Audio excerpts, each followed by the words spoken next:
మన విద్యార్థుల కోసం అమూల్యమైనటువంటి సందేశాన్ని ఇచ్చినటువంటి న్యాయమూర్తి వారు గౌరవనీయులు అనంతపురం జిల్లా జడ్జి గారు వారు ఈ యొక్క విద్యార్థులకు అమూల్యమైన సందేశాన్ని ఇవ్వాలని చెప్పి సందర్భంగా కోరుకుంటున్నాను.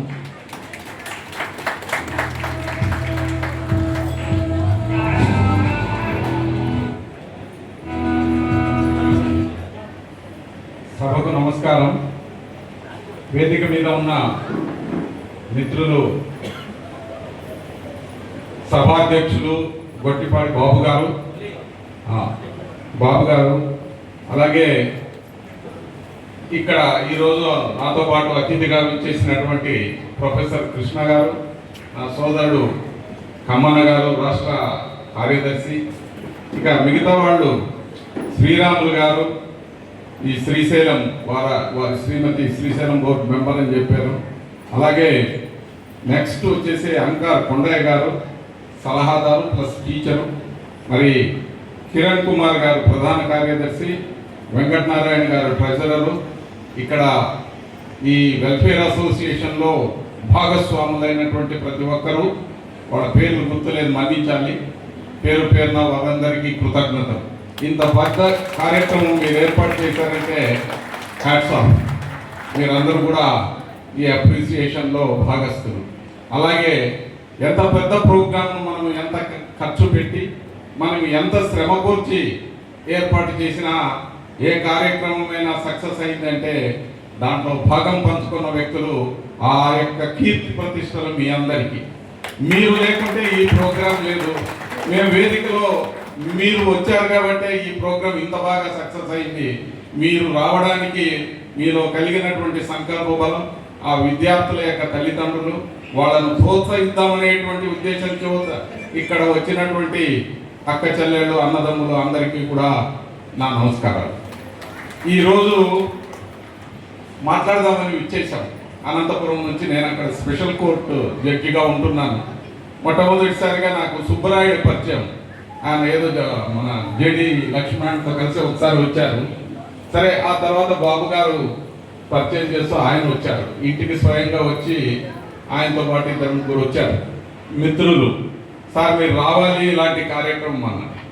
సరే, నేను రెండో ఆలోచన లేకోకుండా ఇలాంటి కార్యక్రమంలో నేను కూడా పార్టిసిపేట్ చేసే మార్గదర్శకంగా ఉంటుంది, పిల్లలు కొంత నేర్చుకొని ఒక రోల్ మోడల్గా తయారు కావడానికి అవకాశం ఉంటుంది అనేటువంటి ఉద్దేశం చేత నేను వస్తానని చెప్పడం జరిగింది.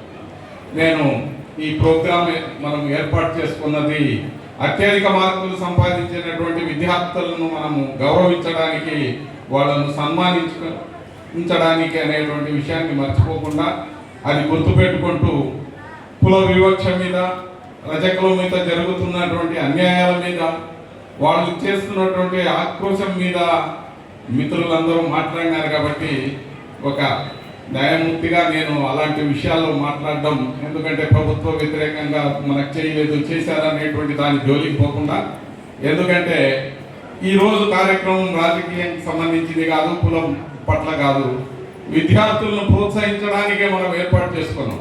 మిత్రులందరూ ఆ టాపిక్స్ గురించి చెప్పారు కాబట్టి నేను మళ్ళీ వాటిని వాళ్ళని స్ఫురించడం అనేటువంటిది టైం ఎక్కువ అవుతుంది. కాబట్టి ఆ వ్యక్తులు మాట్లాడిన వాళ్ళందరూ కూడా మనకు జరుగుతున్న అన్యాయాలు, మనకు రిజర్వేషన్ లేని కష్టాలు, మనం వృత్తి చేస్తున్నటువంటి వాళ్ళ ఇబ్బందులు అన్నిటినీ చక్కగా వివరించారు మనసుకు హత్తుకునే విధంగా.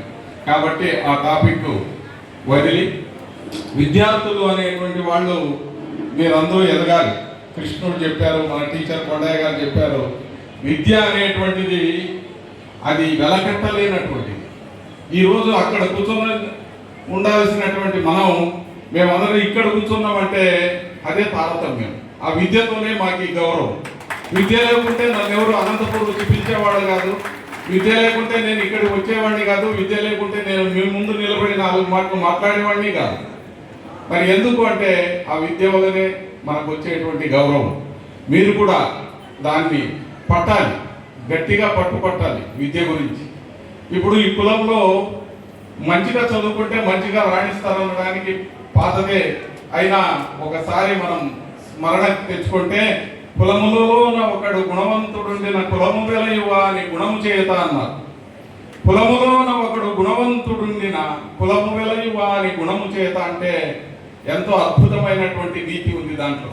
కులంలో ప్రతి ఒక్కడు గుణవంతుడు అంటే విద్యావేత్తగా ఉన్నతోద్యోగిగా ఎదిగితే అతని నుంచి ఆ సమాజం, ఒక రచక సమాజం కావచ్చు, ఇంకొక అట్టడుగున ఉన్న సమాజం కావచ్చు, ఇంకొక ఇది కావచ్చు, కానీ ఆ కులము వెలయువ అని గుణము చేత అతను సో అంటే అతని నుంచి ఆ కులానికే కీర్తి ప్రతిష్టలు వస్తాయి అనేటువంటిది దాని ఉద్దేశం. మరి దాన్ని నిలబెట్టాలంటే మీరందరూ కష్టపడి ఇష్టపడి చదవాలి, చదివి ఉన్నత శిఖరాలను మనం అధిరోహించాలి. విద్య అనేటువంటి దానికి సరిసమానమైనటువంటి వస్తువు ఏం లేదు. మిత్రులందరూ చెప్పారు విద్యను ఎవరు దొంగలించుకోలేరు, విద్య ఇది అని. నిజమే అది. ఎందుకంటే మనం సంపాదించినటువంటి ఆస్తి దొంగల పాలు కావచ్చు, సంపాదించినటువంటి ప్రాపర్టీ అన్నదమ్ములు భాగం కోరవచ్చు. ఇప్పుడు కృష్ణ గారికి నాకు 2 PhDలు వచ్చినాయి, డాక్టరేట్. నాది నా తమ్ముడు కానీ, మా అన్న కానీ, నా చెల్లెలు కానీ దాంట్లో నాకు కూడా వాటా ఉంది అని అడగడానికి వీల్లేదు. అలాంటి ధనం విద్యాధనం. విద్యాధనం సర్వధన ప్రధానం అంటారు. దానికి సంబంధించి నచోరహర్యం నచరాజహర్యం న భ్రాతృభాగ్యం నచభారకారి వ్యయకృత బద్ధత ఏవ నిత్యం విద్యాధనం సర్వధన ప్రధానం. ఎంత అద్భుతంగా చెప్పారు చూడండి. అంటే దొంగల చేత దొంగలింపబడినటువంటిది, రాజు చేత నువ్వు ఇప్పుడు డబ్బు సంపాదించినావు అనుకోండి, ట్యాక్స్ వేస్తారు, ఇన్కమ్ ట్యాక్స్ అంటారు, GST అంటారు. కానీ నువ్వు ఎన్ని డిగ్రీలు సంపాదించినా ట్యాక్స్ ఫ్రీ, నో ట్యాక్స్. కాబట్టి నచోరహర్యం నచరాజహర్యం, రాజు కూడా తీసుకోలేనటువంటిది, మీ నుంచి వేరుపడనటువంటిది. నభ్రాతృభార్యం నచభారకారి, బరువు కానటువంటిది. వ్యయకృత వర్ధత ఏవ నిత్యం, ఇది ముఖ్యమైనటువంటిది విద్యలో. నువ్వు ఖర్చు పెట్టే కొలది సంపాదించిన డబ్బు కానీ ఆస్తులు కానీ తింటూ కూర్చుంటే కరిగిపోతాయి, లేదు ఖర్చు పెట్టే తరిగిపోతాయి. కానీ విద్య అనేటువంటిది నువ్వు ఖర్చు, నీకు వచ్చిన పద్యం ఇద్దరితో పంచుకున్నావు అనుకో, నీకు వచ్చిన మ్యాథమెటిక్స్ ఫార్ములా A² B² అంటే నీకు మరింతగా గుర్తొస్తుందే తప్ప అది తరిగిపోదు. అలాంటి ధనం విద్యాధనం, అది మనం సాధించాలి. విద్య వస్తే డబ్బు వస్తుంది. చాలా మంది అనొచ్చు, సార్ అతను PG చేశాడు, వీళ్ళంతా చదువుకున్నారు, ఉద్యోగాలు ఏమేమి లేదు. కానీ బతకడానికి, గౌరవంతో తలెత్తుకొని నిలబడడానికి ఒక హోదాను కల్పించేటువంటిది చదువు. ఏరా అని పిలిపించుకున్నటువంటి తల్లిదండ్రులు మీ వాళ్ళు ఎవరైతే ఉన్నారో, మీకు ఇచ్చేటువంటి విద్య వల్ల ఏం బాబు అంటారు, లేదంటే ఏమండి అంటారు. అదే మీ తండ్రిని తాతను ఏరా ఒరే రారా ఇక్కడ అంటారు. నువ్వు చదువుకున్నావనికే ఒరే రారా అనడానికి ఉన్నత వర్గాల వాళ్ళైతేనేమి, ఇతరులు అయితేనేమి శంకిస్తారు. కొంచెం చదువుకున్నట్లున్న అబ్బాయి అని చెప్పి రే బాబు, ఆ బాబుని ఇక్కడ రమ్మని అంటారు, లేదంటే ఆ వ్యక్తిని ఇక్కడ రమ్మని అంటారు, లేదంటే ఏమండి రండి ఇక్కడ అంటారు. ఎందుకు? మీలో ఉన్నటువంటి విద్య నీకు ఆ గౌరవాన్ని తెచ్చిపెడుతూ ఉంది. కాబట్టి విద్యను మనం అభ్యసించాలి. విద్య లేనివాడు మృత్యుడే అన్నారు, చావుతో సమానం. ఈ కాలంలో విద్య లేనివాడు చావుతోనే సమానం. అది అందుకు మీరందరూ ఎంతో కష్టపడి ఈరోజు అత్యధికమైనటువంటి మార్కులు తెచ్చుకున్నారు. మిమ్మల్ని అభినందించాలనేటువంటి ఉద్దేశం చేత ఈ రజక వెల్ఫేర్ అసోసియేషన్ అనేటువంటి దాన్ని స్థాపించి ఈ బాబు గారు, వాళ్ళ ట్రెజరరు, వాళ్ళ సెక్రటరీ, వాళ్ళ సభ్యులందరూ కూడా తమ వంతు కర్తవ్యంగా భావించి ఈ అట్టడిగినటువంటి ఉన్నటువంటి రజక కుటుంబాల్లో మెరిసినటువంటి ఆణిముత్యాల మాదిరి కష్టపడి చదివి వాళ్ళు అత్యధిక మార్కులు తెచ్చుకొని ఇతర కులాలతో, ఇతర వర్గాలతో పోటీపడి మేము కూడా చదువుతాం, మాకు కూడా చదువు వస్తుంది, చదువు అబ్బుతుంది అనేటువంటి సంకేతాలు ఇస్తూ దూసుకుపోతున్నటువంటి చిన్నారులను ప్రోత్సహించాలనే ఉద్దేశంతో ఈరోజు ఈ సభా ప్రాంగణంలో మనం అందరూ కూడా కలవడం జరిగింది. అలాంటి ప్రోగ్రామ్స్ చేస్తున్నటువంటి మిత్రులు బాబు గారికి, వాళ్ళ సభ్యులు, మన కొండయ్య గారు, మన ఇంకా ఇక్కడ వచ్చినటువంటి కిరణ్ కుమార్ గారు అత్యధిక డొనేషన్ ఇచ్చారు. ఏదైనా కార్యక్రమం ముందుకు పోవాలంటే ధనమూలం నిజం జగత్ అన్నారు, డబ్బుతోనే సాధ్యం. డబ్బు లేకుండా మనం ఏమి చేయలేని పరిస్థితి ఈ కాలంలో. కాబట్టి దానికి తమ వంతు కర్తవ్యంగా ఈ జాతి బిడ్డలుగా మేము పుట్టాం, మేము కొన్ని బాధలు అనుభవించాం. అయినా మా యొక్క పట్టుదల, మా కృషి, మా క్రమశిక్షణతో మేము ఒక ఎత్తుకు ఎదిగాం. 10 రూపాయలు సంపాదించే శక్తి, 10 రూపాయలు ఇచ్చేటువంటి శక్తి మాకు భగవంతుడు కల్పించినాడు. కాబట్టి మన పిల్లలు ఎవరైతే ఎక్కువగా చదువుకున్నారో వాళ్ళను మనం సన్మానించుకోవడానికి, వాళ్ళని ప్రోత్సహించడానికి నా వంతుగా శ్రీశ్రీ గారు చెప్పారు, నేను సైతం ప్రపంచాగ్నికి సమితనొక్కటి ఆహుతి ఇచ్చాను అని చెప్పి. అలాగా నా వంతు కర్తవ్యంగా నేను ఇస్తున్నాను అని చెప్పేసి వాళ్ళు ఇవ్వడం అనేటువంటిది నిజంగా చాలా చాలా చాలా మన అదృష్టం.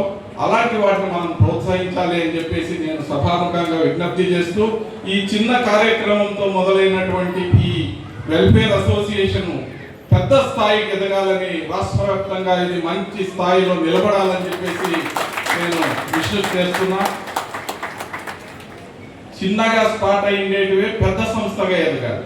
దానికి ఒటుడింతై ఇంతింతై ఆకాశమంతా తానే అన్న చందాన వీళ్ళు ఈ రోజు ప్రొద్దుటూరులో జరిగినటువంటి ఈ కార్యక్రమం అతి పెద్ద కార్యక్రమంగా ఎదగాలని చెప్పేసి వీళ్ళు ఇక్కడ పిలిచినటువంటి విద్యార్థులు ఎవరైతే ఉన్నారో వాళ్ళందరూ కూడా ఆకాశంలో తారల వలె ఉన్నతమైన స్థితికి ఎదగాలని చెప్పేసి నేను ఆశిస్తున్నా.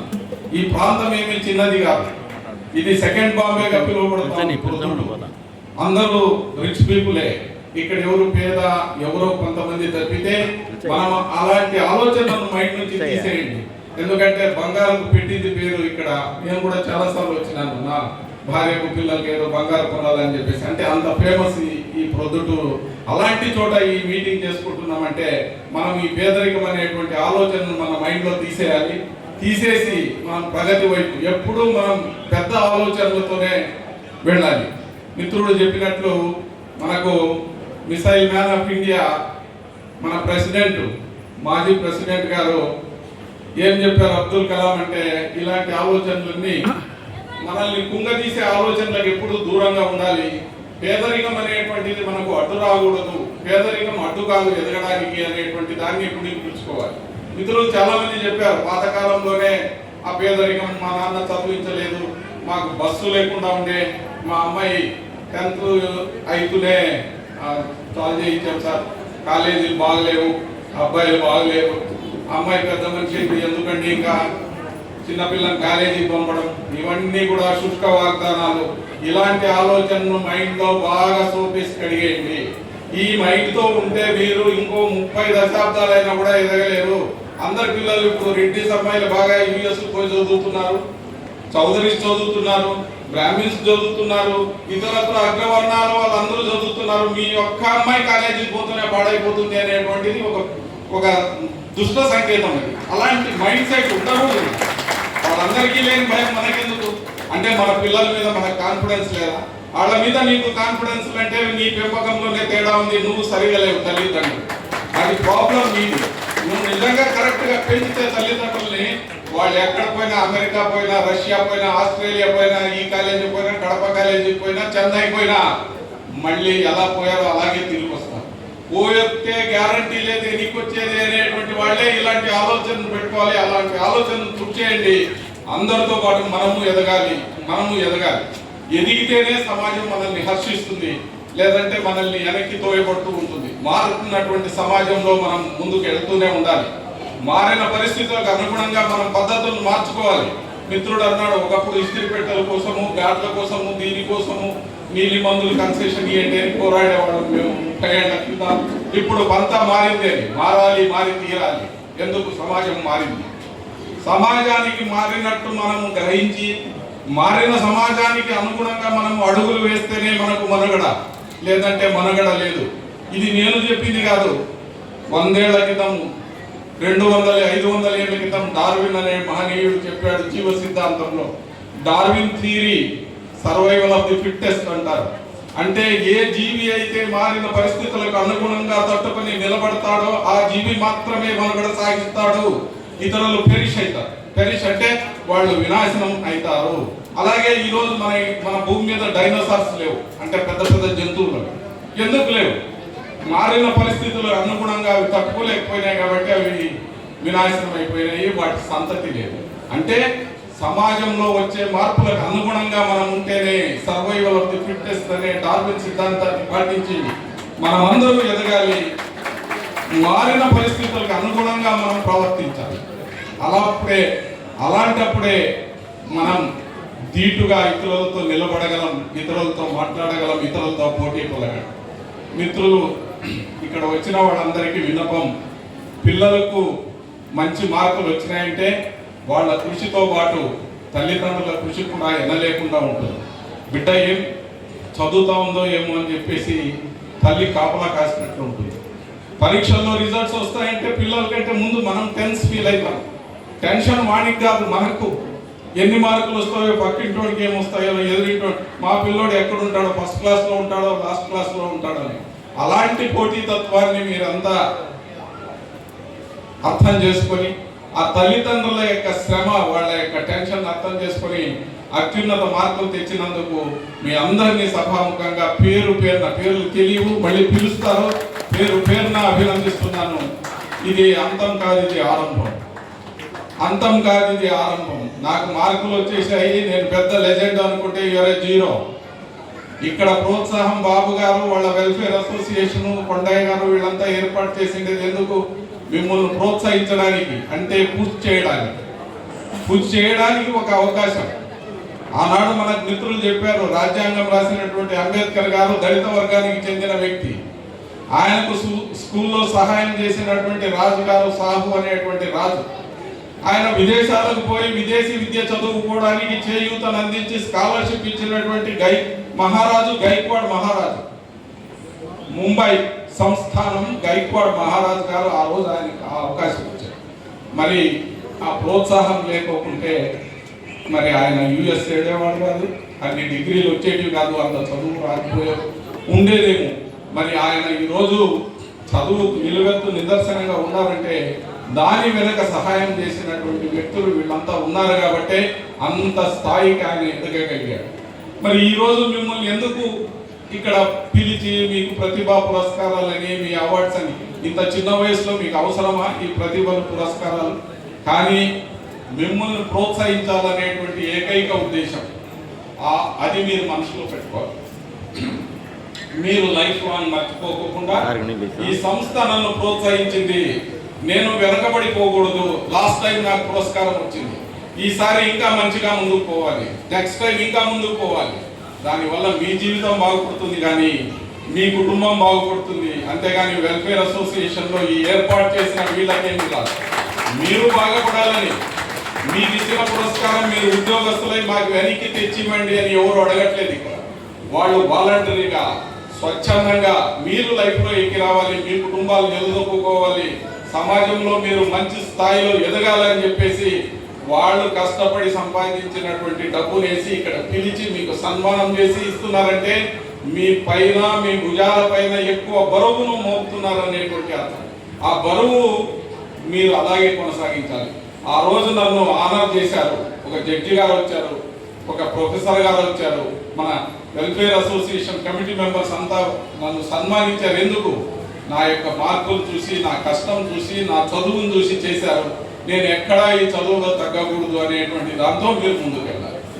మరొక మాట, మిగతా కుటుంబాల్లో కొంతమంది విద్యార్థులు అత్యున్నతమైనటువంటి మార్కులు సాధించకపోవచ్చు. వాళ్ళ గురించి కూడా రెండు విషయాలు చెప్పాలి. ఎందుకంటే వచ్చినవాడు లేనివాడు అందరూ కూడా రజక సమాజానికి సంబంధించినటువంటి వ్యక్తులే కాబట్టి వాళ్ళు నిరాశ చెందకూడదు. వాళ్ళ పేరెంట్స్ కూడా నిరాశ చెందొద్దండి. మహోన్నతమైనటువంటి శిఖరాలను అధిరోహించినటువంటి గొప్ప గొప్ప వ్యక్తులంతా కూడా బ్యాక్ బెంచ్ స్టూడెంట్స్ అంటారు. అంటే వెనక బెంచ్లో కూర్చొని టైం పాస్ చేసి ఒకటో రెండో సబ్జెక్టులు ఫెయిల్ అయిన వాళ్ళే ఈరోజు దేశానికి దిశానిర్దేశం చేసేటువంటి స్థాయికి ఎదిగినారు. అంటే వాళ్ళు కూడా నిరాశ పడకూడదు. వాళ్ళు కూడా ప్రోత్సాహంగా తీసుకొని ఈ పిల్లలకి ఈసారి వచ్చింది, నెక్స్ట్ టైం నేను కూడా దాంట్లో పార్టిసిపేట్ చేస్తానని పట్టే తప్పకుండా విజయం సాధిస్తారని చెప్పేసి నేను చెప్తున్నాను. ఇక ఏదైనా కూడా విద్యార్థులు బాగా గట్టిగా పట్టుకోవాలి. ఎందుకు వదలకూడదు? సబ్జెక్ట్ తీసినామంటే ఇంక వదలకూడదు, దాంట్లో బ్రహ్మాండంగా చదువు. అట్లని మిమ్మల్ని అందరినీ సరదాగా అంటుంటారు పుస్తక పురుగు అని చెప్పి, అలా వద్దు. 24 అవర్స్ వీడు బంధువులు మేనమామ వచ్చినా అత్త వచ్చినా ఆంటీ వచ్చినా చదువుతున్నాడు పిల్లోడు పాప చదువుకుంటా రూమ్ లో నుంచి బయటికే రాదు. అలాంటి వాతావరణం వద్దు. అందరితో కలుపుకోలుగా ఉండండి, అందరితో కలవండి, కొంత జనరల్ నాలెడ్జ్ కూడా ఇంప్రూవ్ చేసుకోవాలి. సమాజంలో ఏం జరుగుతూ ఉంది, మన పిల్లలు ఏం చేస్తున్నారు, పక్క ఏం జరుగుతూ ఉంది అనేటువంటి చిన్న ఉదాహరణ చెప్పాలంటే నా కొడుకు నేను ఇప్పుడు డాక్టర్ వారిని హైదరాబాద్లో వేశాను. అది నారాయణ కాలేజ్ ఇంటర్మీడియట్ పైన కింద లాక్ చేసేస్తారు. 2వ ఫ్లోర్లోనే హాస్టల్ ఉంటుంది, 3వ ఫ్లోర్లో కాలేజ్ ఉంటుంది, ఫస్ట్ ఫ్లోర్లో రూమ్స్ ఉంటాయి. వాడికి అక్కడ నచ్చలే. ఒకరోజు ఫోన్ చేసి ఎలా క్లాసులకు పోలేదట, ఏది అంటే నాకు కొంచెం ఇబ్బందిగా ఉంటాయండి పోలేదు అన్నాడు. సరే ఇంకో రోజు ఫోన్ చేశాడు. ఏమన్నానంటే అతను ఆ బాబు ఫోన్ చేసి డాడీ అబ్దుల్ కలాం చనిపోయినారంట కదా అన్నాడు. అవునరా అప్పుడే 3 రోజులు అయింది అన్నా. 3 రోజులైనా మాకు తెలియడం లేదు, ఇక్కడ ఏమీ జరగడం లేదు, ఓపెన్ చేయడం లేదు అన్నాడు.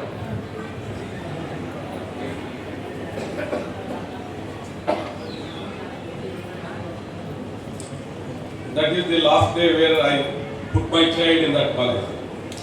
అలాంటి మహోన్నతమైన వ్యక్తి చనిపోయి 3 రోజులైనా కూడా కాలేజీలో చదువుకునే పిల్లలకు తెలియలేదంటే మనకి ఏ ప్రపంచ జ్ఞానం ఉంది? అంత కాలేజ్ అవసరమా మనకు? ప్రెసిడెంట్ ఆఫ్ ఇండియా చనిపోతేనే తెలియదండి. కనీసం బయట ఉంటే మాటల సందర్భంలో తల్లిదండ్రులు పక్కన ఎదురింటాడో ఒక టీచరో సెలవు ప్రకటించినారా అని చెప్తాడు. ఎందుకు సార్ అంటే ఆయన పెద్ద చనిపోయినారండి.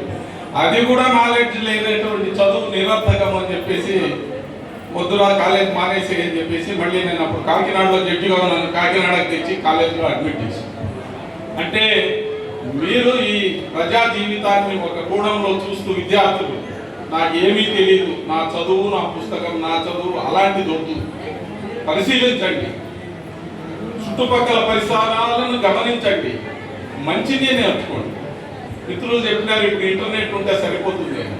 అది 2 రకాలుగా మనకు హాని చేస్తుంది. ఇప్పుడు ఎక్కువ పిల్లలు up to 10th class intermediate చెడిపోవడానికి ముఖ్య కారణం నాది కాదు, సర్వే చేసినట్టు కొన్ని దేశాల్లో సెల్ ఫోన్ నిషేధించిన 5వ క్లాస్ వరకు పిల్లలకు సెల్ ఫోన్ ఇవ్వకూడదు, సెల్ ఫోన్ ఇస్తే నేరము, తల్లిదండ్రులను అరెస్ట్ చేస్తారు. అలాంటి దేశాలు ఉన్నాయి విదేశాలు. మరి మన దగ్గర 24 అవర్స్ సెల్ ఫోన్లో రీల్స్, పోనీ రీల్స్ చదువు గురించో చదువుతుంటాడు. ఏదో ఒక అరిస్టాటిల్ గురించో సోక్రటిస్ గురించో లేదంటే భారత ప్రజాస్వామ్య వ్యవస్థ గురించో వాడు చదువుతూ ఉంటే వీళ్ళు మధ్యలో పాపప్ వస్తుంది. పాపప్ వచ్చి కళ్ళు మిటికరించినట్ల బూట్లు కొంటావా, చెప్పులు కొంటావా, చీరలు కొంటావా, ఏదో ఒక పాపం దాని మీద నొక్కుతాడు. వాడు నొక్కినాడంటే ఇంకోటి బద్మాష్ అయిపోయి సాయంత్రం వరకు అది వదలదు. ఒకటైతేనే ఒకటి వస్తూనే ఉంటాయి. వీడు చదువుకోవాల్సినటువంటి భారత ప్రజాస్వామ్యం అటకెక్కుతుంది. అదంతా చేసేది ఇంకా ఆ రోజంతా టైం వేస్ట్. అందుకే ఒక మహనీయుడు సెల్ ఫోన్ గురించి ఏమన్నాడు, పెద్దవాళ్ళు యుక్త వయసు వచ్చినటువంటి వాళ్ళకు పర్వాలేదు, యుక్త వయసు వచ్చేంత వరకే ఈ సెల్ ఫోన్ మాయ. ఇప్పుడు వీళ్ళందరికీ సెల్ ఫోన్లు ఉన్నాయి, ఒక్కొక్కరికి 2 ఇంకొకటి వీలైతే కొనండి, ఇబ్బంది లేదు. ఎందుకు? వాళ్ళు జీవితాన్ని అర్థం చేసుకున్నారు, ఒక పరిపూర్ణ వ్యక్తిత్వాన్ని సాధించుకొని తమదైన శైలిలో వాళ్ళు బతుకుతున్నారు, వాళ్ళ కుటుంబాలను నెట్టుకొస్తున్నారు, అన్ని రంగాల్లోనూ వాళ్ళు ముందుకెళ్తున్నారు. కాబట్టి అలాంటి వాళ్ళకి అవసరం. విద్యార్థి దశలో యుక్త వయసులో తెలిసి తెలియని వయసులో అడోలసెంట్ ఏజ్ అంటాం, ఇంటర్మీడియట్కి వచ్చేటప్పుడు ఈ సెల్ ఫోన్లు మాయాజాలం అనేటువంటిది మంచిది కాదు. అదే పుస్తక పఠనాన్ని అలవాటు చేసుకోండి.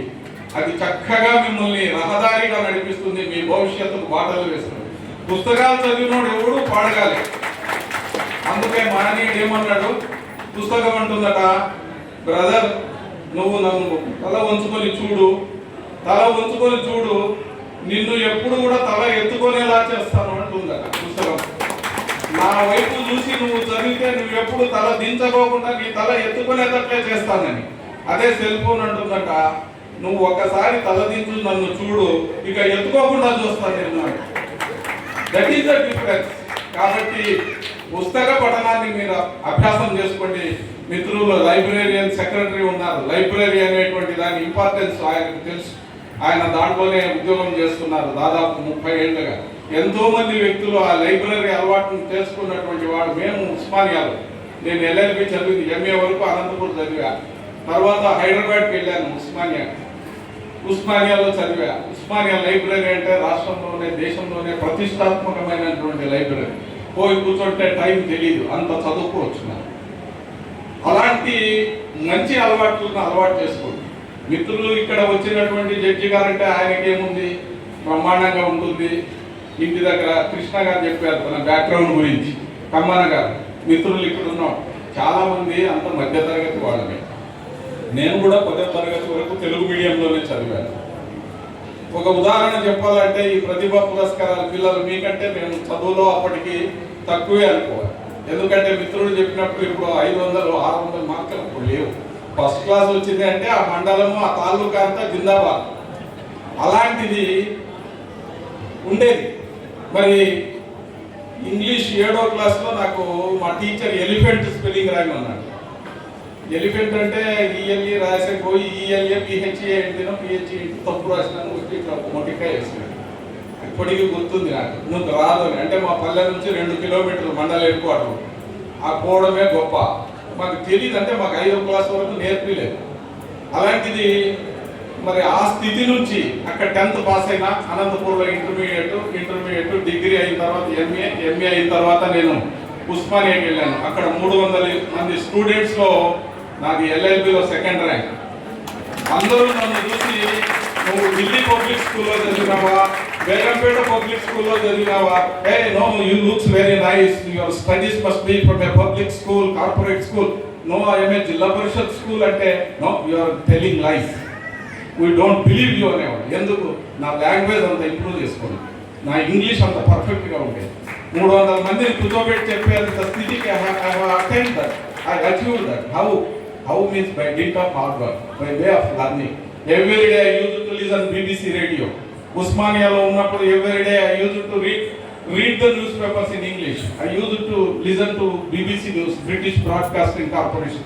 లండన్ నుంచి ప్రసారం అయ్యేటువంటి న్యూస్, దాంట్లో how he will pronounce a word, how he will speak something about the Indian circumstances, that is how I have improved my talent, improved my knowledge.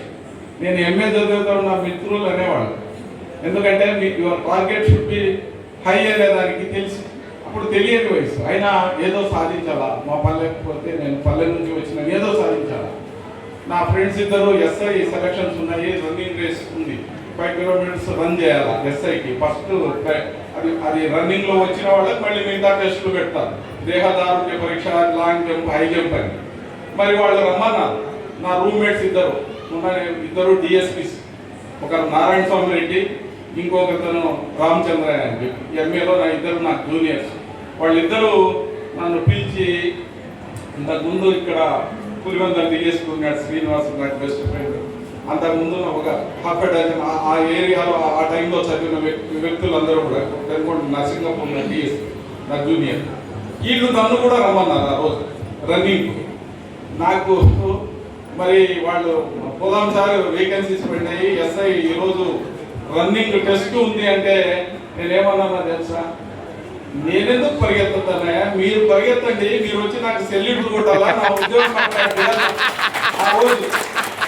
అంటే I was aiming to become a collector, IAS సాధించుకుని వస్తానని మా పల్లె నుంచి వస్తుంది. ఆ ఉస్మానియాలో చదివి LLB పూర్తి అయ్యారు. గ్రూప్ 1 ఇంటర్వ్యూకి పోతుంది డెప్యూటీ కలెక్టర్స్, గ్రూప్ 2 తహసీల్దార్ ఇంటర్వ్యూకి పోతుంది, క్వాలిఫై కాలేదు. సరే చాలా బాధపడ్డా, ఏమి జీవితం తిరగబడింది, వీళ్ళందరూ సెల్యూట్ కొడతారు అనుకుంటే వాళ్ళేమో ఎస్ఐ అయిపోయి, నేను ఏమీ లేకుండా ఉస్మానియా నుంచి తిరుగు ప్రయాణం కట్టేస్తే అని చెప్పి బాధపడుకుంటూ వచ్చి లాయర్గా ప్రాక్టీస్ మొదలుపెట్టి, మీరు నమ్ముతారో లేదో ఒక 30-40 మంది అడ్వకేట్లను పండబెట్టి అంటే వాడు ఓపెన్ చేస్తే ఫినిష్, కేసు ఈజ్ అవుట్, వారి వన్ సైడ్ అయితే వారు శివశంకర్ నిలబడితే ఇంకా నాకు పెళ్లి కాలే, సీనియర్ లాయర్స్ బ్రాహ్మణ్స్ రెడ్డిస్ అబ్బాయి నీకు తెలీదు, నువ్వు అంత ఆర్గ్యూ చేయకూడదు, నీకు తెలీదు, ఊరుకుంటు, నువ్వు ఎప్పుడు కోర్టులో రెడీ అంటే ఒక రోజున నాట్ రెడీ కేసులు అంటే అంత మంచి పేరు తెచ్చుకుంటు. రఘువీరారెడ్డి గారు నాకు సీనియర్ మంత్రి, నాకు అక్కడ తెలుగుదేశం కాంగ్రెస్ మిత్రులు అందరూ ఎమ్మెల్యేలు, I know half dozen MLAs పర్సనల్గా, ఫ్యామిలీ ఫ్రెండ్స్ నాకు, కాంగ్రెస్లో ఉన్నవాళ్ళు, వైసీపీ వాళ్ళు, తెలుగుదేశం వాళ్ళు. మా పల్లె రఘునాథ్ రెడ్డి ఎక్స్ మినిస్టర్ నాకు వచ్చేసి కెమిస్ట్రీ టీచర్, మొన్ననే మా ఇంటికి కూడా వచ్చారు. నేను నా వైపు పోయింటే రఘునాథ్ రెడ్డి గారి కోడలు సింధూర ఇప్పుడు పుట్టపర్తి ఎమ్మెల్యే అమ్మాయి పాపం దోశలు ఇడ్లీలు అందరికి వద్దంగలు మీరు కూర్చోండి అని చెప్పేసి. అంటే ఈ గౌరవం అంతా ఎలా వచ్చింది? Because of my education, because of my job. ఇది నేను చెప్పాను. అలాగా వాళ్ళు మన ఇంటికి వచ్చే పరిస్థితికి తెచ్చినామంటే మీరు అర్థం చేసుకోండి. ఎందుకంటే విద్య యొక్క గౌరవం అనేటువంటిది అలాగ ఉంటుంది. విద్య గౌరవించబడినటువంటి విద్య గురుండు విదేశీ బంధుడు. విదేశాలకు పోతే నీకు రిలేషన్స్ లేరు అనుకో, నీకు నారాయణ రెడ్డి డిఎస్పీ చూసి యూఎస్ పోయినాడు. వాళ్ళు చదువుకున్నాడు కాబట్టి పర్వాలేదు, ఫ్లైట్ మిస్ అయ్యింది ఏది అక్కడ అమెరికాలో. ఇంకో ఫ్లైట్ ఎక్కాల, భాష రాదు ఏమీ రాదు అంటే మా పరిస్థితి ఏంటి? కాబట్టి మనకు విద్య ఉంటే విదేశీ బంధుడును, విద్య నృపాల పూజితము, విద్య యశస్సు, విద్య భోగకరి, విద్య రాని వాడు మత్తుడే అంటాడు. అంటే భక్తులహరి పద్యం అని చాలా చక్కగా విద్య యొక్క గొప్పతనం ఏమిటి అనేటువంటిది, విద్య నిగూఢమగు విత్తము, దాచిపెట్టినటువంటి ధనం ఏదైనా నీలో ఉంది, మీ ఇంట్లో ఉంది అంటే మీలో, మీ పిల్లల్లో మీలో ఉన్నటువంటి విద్య అనేటువంటిదే దాచిపెట్టినటువంటి ధనం. విద్య నిగూఢమగు విత్తము, నృపాల పూజితము, రాజుల చేత పూజింపబడుతుంది విద్య. అంటే రాజగురువు వాడు ఏదో చిన్నగా పంచె కట్టుకొని నూలు వస్త్రాలతో ఉంటాడు, మరి కిరీటం పెట్టినటువంటి రాజు వాడు వస్తేనే పాదాభివందనం చేస్తాడు. ఎందుకు? రాజు కూడా పాదాభివందనం గౌరవిస్తున్నాడంటే ఆ విద్యకు ఉన్నటువంటి విలువ అంతటి.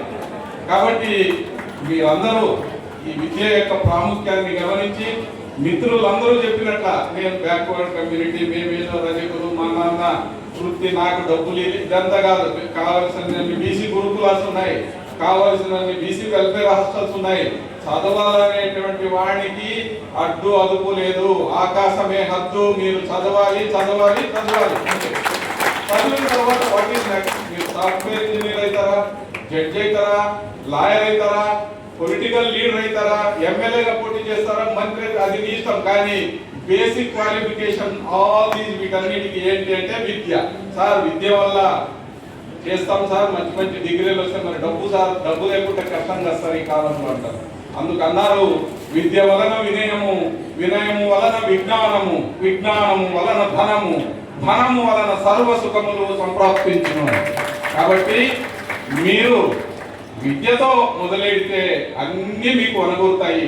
ధనము, విజ్ఞానము, డబ్బు అన్ని కూడా వస్తాయి. కాబట్టి రెండో ఆలోచన లేకుండా మీరు సద్వినియోగం చేసుకొని ఈ సంస్థకు, మిత్రులు అన్నారు ఈ సంస్థ ఈరోజు 5,000 10,000 ఇచ్చేది గొప్ప కాదు. మిమ్మల్ని భుజం తట్టి ప్రోత్సహించడానికే ఇంత దూరం వచ్చారు. అంతేగాని మీరు దాన్ని స్ఫూర్తిగా తీసుకోవాలి. కనీసం మా స్టేజ్లో మాకు ఫస్ట్ క్లాస్ వచ్చింది, 10th క్లాస్లో, ఇంటర్మీడియట్ అయినా మాకు ఎవరు ప్రోత్సాహం లేదు, ఏం లేదు. మళ్ళీ నుంచి చదువుకొని మా అంతకు మేము సెల్ఫ్ కుకింగ్ చేసుకొని రూము తీసుకొని చదువుకొని, మహిళలను కూడా చదివేయండి. అమ్మాయిలు సునీత విలియమ్స్ స్పేస్లో పోయి వచ్చింది, మీ అందరికీ తెలుసు, పైలట్ అయినారు, అన్నీ చేస్తున్నారు. మనము బాల్య వివాహాలు, అమ్మాయి పేరు పెద్దదైంది, 14, 15, 16 ఏళ్లకు పెళ్లి, ఏమవసరం? ఏం 2-3 సంవత్సరాలు వెయిట్ చేయలేదా? మెజారిటీ వచ్చేంత వరకు రాదు. అఫెన్స్ బాల్య వివాహాలు అనేటువంటిది నేరము, చట్టరీత్యా నేరాన్ని మనం చేయకూడదు. నేరం చేస్తే బయట వానికి ఇంకా మర్డర్ చేసినప్పుడు ఒకటి, ఇది అది నేరమే, ఇది నేరమే. చట్టం ఏదైతే ప్రొహిబిట్ చేస్తుందో ప్రతి ఒక్కటి నేరమే. బాల కార్మికులు దాన్ని ప్రొహిబిట్ చేసినారు. బాల కార్మిక వ్యవస్థను ప్రభుత్వం రద్దు చేసింది. మరి దాన్ని మనం ప్రోత్సహించి పిల్లల్ని పల్లె పెట్టుకుంటాను, నేను వాడిని ఎట్ట దిద్దుకోతాను, 10 ఏళ్ళు వానికి 8 ఏళ్ళు వచ్చినాయి, 10 ఏళ్ళు వచ్చినాయి, 12 ఏళ్ళు వచ్చినాయంటే బాల కార్మిక వ్యవస్థ చట్ట వ్యతిరేకం అని చెప్పి ప్రభుత్వం డిక్లేర్ చేసినప్పుడు పెద్ద దొంగతనం చేసిన నేరమే. బాల్య కార్మిక వ్యవస్థను ఎంకరేజ్ చేసి బాల కార్మికులను మనం పెట్టుకున్న నేరమే. అలాగే బాల్య వివాహాలు చేసిన నేరమే. నేరం చేయకూడదు మనం. ఎందుకంటే చట్టానికి లోబడే నడుచుకోవలసినటువంటి వ్యక్తిత్వం పౌరులుగా మనం చేయాలి అని చెప్పి చిన్నపిల్లలకు పెళ్లి చేయొద్దు, వాళ్ళని చదివించండి, వాళ్ళ అభ్యున్నతికి మీరు కృషి చేయండి. ఇప్పుడు మార్కులు వచ్చినాయంటే దాని వెనక మీ పరిశ్రమ ఎంతో ఉంది. ఇది ఇంకొక 4-5 ఏళ్ల పాటు ఇంటర్మీడియట్ నుంచి డిగ్రీ వరకు చదివించి తర్వాత వాళ్ళ జీవితాన్ని వాళ్లే సార్థకం చేసుకునేటువంటి అవకాశం ఉంటుంది అని చెప్పి నేను మీ అందరికీ మనవి చేస్తూ, మార్కులు తెచ్చుకున్నటువంటి విద్యార్థులకు ప్రత్యేక శుభాభినందనలు తెలియజేస్తూ ఈ కార్యక్రమాన్ని ఇంత దిగ్విజయంగా ఏర్పాటు చేసినటువంటి మిత్రులు, వెల్ఫేర్ అసోసియేషన్ అధ్యక్షులు, కమిటీ సభ్యులు అందరికీ పేరు పేరున నేను మరొకసారి ధన్యవాదాలు తెలుపుకుంటూ, మీడియా మిత్రులు కూడా వచ్చినారు, వాళ్ళకు కూడా నేను కృతజ్ఞతలు తెలియజేసుకుంటూ, దీంతో పార్టిసిపేట్ చేసిన భాగమైన ప్రతి ఒక్కరు, తల్లిదండ్రులకు, అన్నదమ్ములకు, అక్క చెల్లెలందరికీ కృతజ్ఞతాపూర్వక నమస్కారాలతో సెలవు తీసుకుంటాను. జై హింద్.